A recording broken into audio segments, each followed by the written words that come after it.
Hey guys, welcome back to another video, and today is going to be basically another kind of a different video. And since I have ran out different professions to do, this will be more of like a how-to series. It might be the start of a new series, I'm not sure. It's called the how-to series, but today's video we're going to be talking about how to pass penal. Now, I know a lot of people probably go through and get confused with like all the term stuff, so I'm basically going to try and break it down into a couple little parts. Like probably part one's gonna be like resource collection, then part two's gonna be like events and stuff.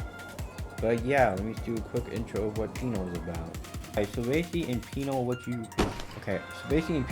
first is you either get a DD, or you get that's pretty much all you can do. Is you either get a DD or you get a pending or something. You basically get discharged for something bad, but most commonly a DD, I would think.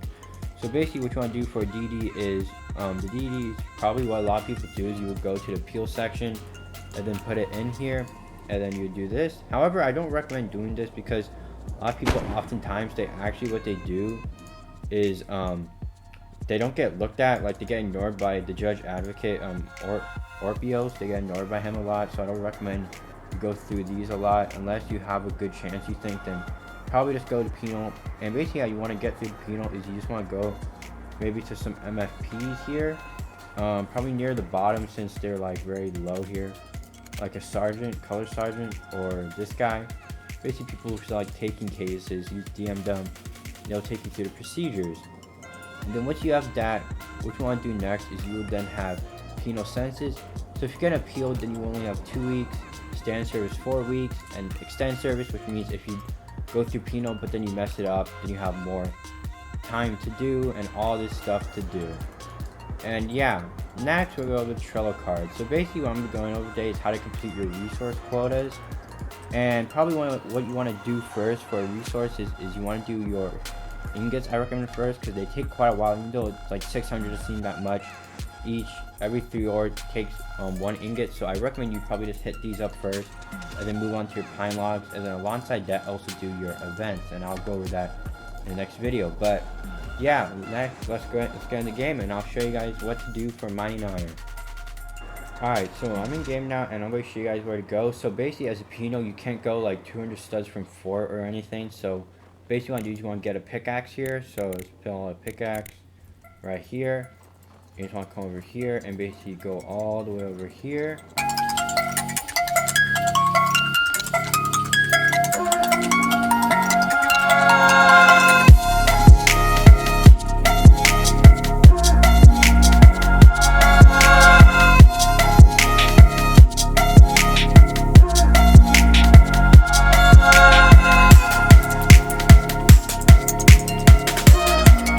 Alright guys, once you have gone to the Rock Point Cave, this is what it looks like, the entrance, and it's like just down there from the HPC fort, and you just want to walk in, and basically you want to pull out a lantern. I recommend you get a lantern for this.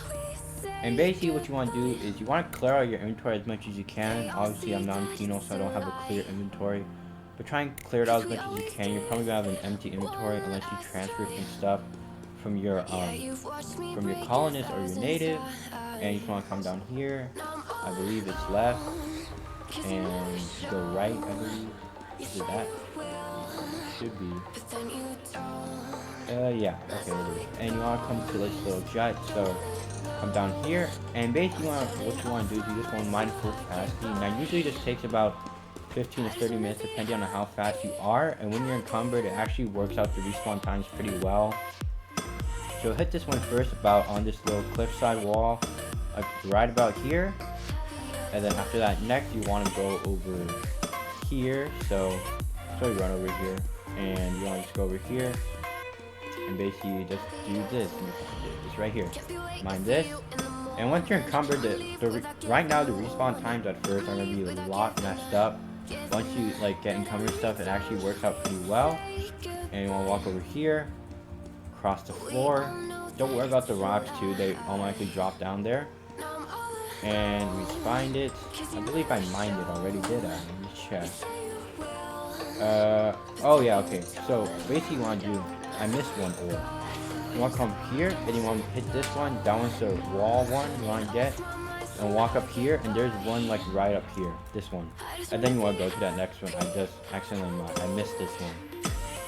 But yeah, so you want to mine this until full capacity, and full capacity, just to remind you, is basically 1000 space over your current space that you're allowed to have, or you can hold without being encumbered. And once you have to do that, you just reset and go back to fort. And I'm going to do a little time lapse of me mining for like 15 minutes. And also make sure to record and take screenshots afterwards. I'll do that. I'll explain to you guys afterwards.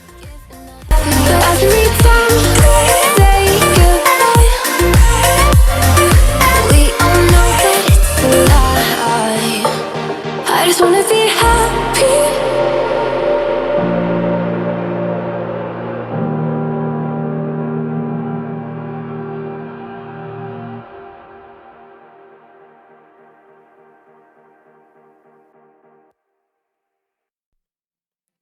So cliche, I see the sparks you throw my way. I know your name is written on everyone's mind.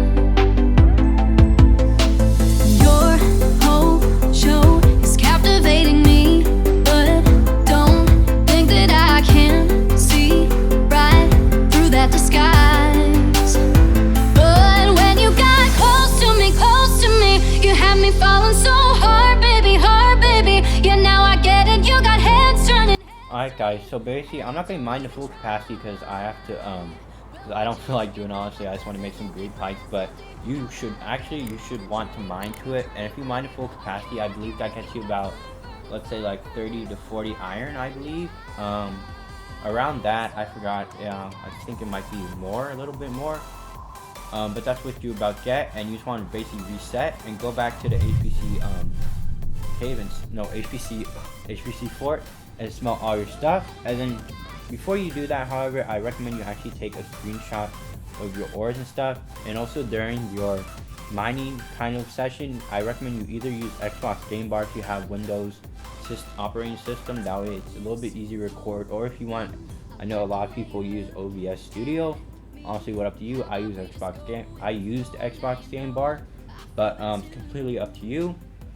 Once you have got your iron, probably what I recommend you do, if you really want to get smithing XP, you store some of it in this chest, walk downstairs and smelt it.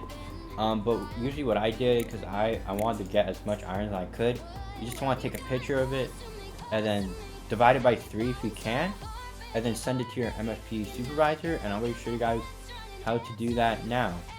Alright guys, so once you have gone all your iron and stuff, I recommend you just hit up your iron, finish that off, and then next you want to hit up your logs. So probably what you want to do is, first of all, to make sure, I know I was confused on this before, but you actually have to have, I believe it's novice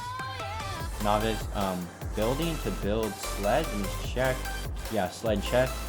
And what you basically want to do is you want to just chop down trees here, or if you want, just walk outside fort and go right here.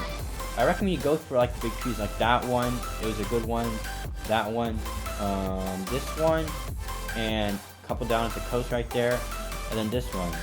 And I recommend you also have security tools for this, as it will be a lot quicker. And basically what you want to do is you want to get 12 logs to craft a chest, and then stuff it with, I believe it's 66 logs you can do. So that will give you about 74, 75 logs if I'm adding them correctly. And you basically just send them to MFP supervisor.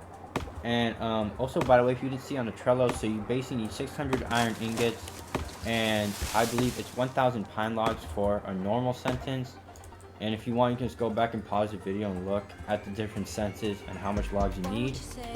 But also, that's another side note, when you're doing these, probably if you want to attend events, make sure you attend ones that do resource collection, because they'll help you get your quotas done and stuff. It's a lot helpful. And also try and have like kind of a set up schedule to how much logs and iron you get done each day. Like for myself, I probably did like about, I say like 2 or 3 sledgefuls of logs each day. But you can of course decrease or increase that depending on how much time you have. But I usually just recommend probably like 2 chests full a day, or for iron maybe like 2 inventory loads a day, depending on your quota of course.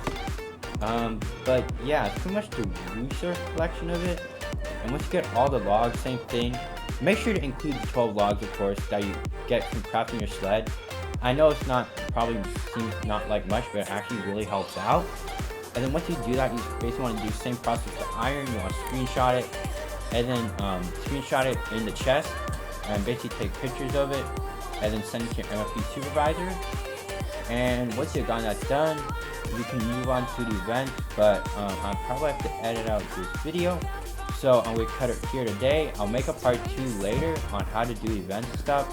But that's pretty much how to do kind of like a brief little introduction on how to do research stuff and the strategies I use. Of course, you can adopt your own strategies and use your own strategies. But that was today's video. If you guys enjoyed, make sure you leave a like and subscribe.